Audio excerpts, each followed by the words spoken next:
Bai, aurten eredu berriarekin dator, bai, egun bakarrekoa izango delako, espazio berrian ere bai, babestuan, eta baitare ereduari dagokionez zuzenean egongo direlako argitaletxeak eta kulturreragileak, eta gero egia da argitaletxen aldetikan zerrenda luzea daukagu, 12 argitaletxe etorriko zaizkigu, baina gero ere elkar liburu denda ere etorriko da. Orduan modu honetan ziurtatuko dugu etortzen diren horiek liburuak aukeran edukitzea argitaletxe ezberdinak egongo dielako, ez? Alberdania, Mesgile, Argia, Dakit, Draco, Somnium, Euskal Herriko Unibertsitatea, Euskal Herriko Ikastolak, Arriet, Atxa, Errima, Maiatz eta Navarralde tartean. Gero ere kulturreragiletan korrikak edukiko du bere postua, Arma Plaza Fondazioak ere bai, eta Oarso Bidasoko hitzak. Eta lehen esan bezala, elkar liburu denda ere presente egongo da. Aldaketa hau egin nahi izan degunean eta eredu aldaketan baita ere garrantzia eman nahi izan diogu haur eta gazte literaturari, orduan horrek ere eta zerrendatutako argitaletxetan pixu berezia daukate, argitaletxe txikiak izan daitezke, baina hor zentratzen dutela beraien lanketa. Baina gero ere egunean zehar, mahai inguru bat egongo da, baina gero ere liburu aurkezpenak. Bai saiatu garena da, eredu aldaketa honetan, bertakoei eta baita ere garrantzia ematen. Bai argitaletxen ikuspegitik, baina baita ere liburu aurkezpenen aldetikan.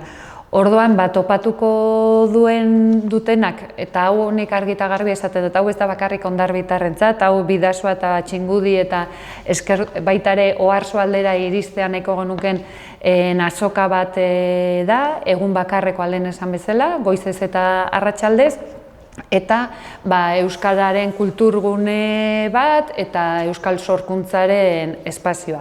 Eta horrekin ere nola nahi dugun zabaldu ere kontsumoa, Blagan elkartearekin lankidetzan, ze hau azken finean lankidetzatik sortutako azoka bat delako, beraiek ere bonoak, deskontu bonoak ere martxan jarri dituzte.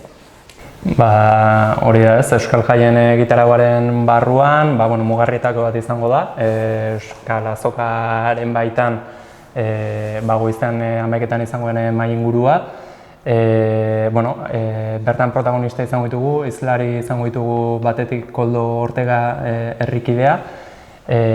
Berak egingo du, pixkat Euskal Jaia ez ari garen honetan eta urte hurrena ospatzen ari garen ez, berak egingo du kokatze lana, zergatik ari garen egungarren urte horren hori ospatzen, egia egun hauetan hori azpimarratzen saiatu garela, ekintza batean eta bestean, baina berak gehiago sakonduko du horretan ez, oraino egun urte zer egin zuten, zergatik, zer eman zuen orduko ark, gerora 50 eta 75 urtera zergatik egin zituzten eta nolakoak izan ziren antolatutako Euskal Jaiak.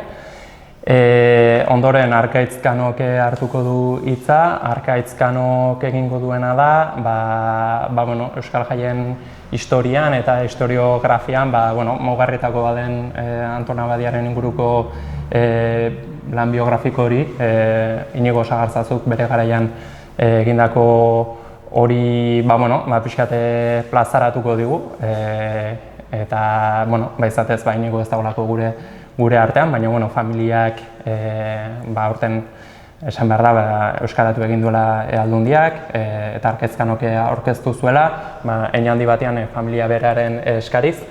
Orduan, bada nor, aukeratutako persona bada eta persona jantzia, eta berak egingo duena da, hori Abadia figura pixka bat ezagutarazi. Baina persona garai horretan ospetsuak, dirudunak,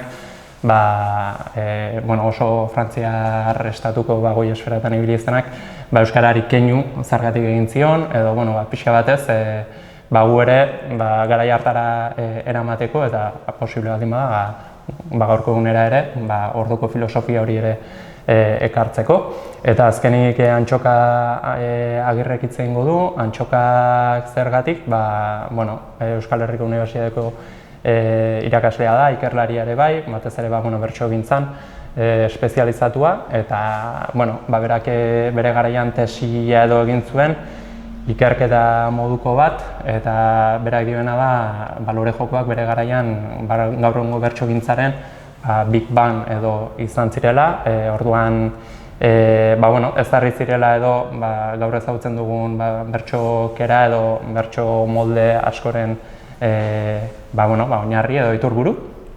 Eta hori, iruditzen zaigu mahai inguru interesgarria izango dela, hitzartzeak ez dira luzeak izango, zentzortan jendeak ez dezala espero oso eduki akademikoa edo izango denik, divulgatiboa izaten nahi dugu, jendeak errex barneratuko duena, eta hori da, eskatu dioguna eta beraiek emateko prest daudena. Orduan, gonbita ere bai, jendeari Euskal Azokara etorri bai, baina era berean mahai inguruan ere izan daitezen.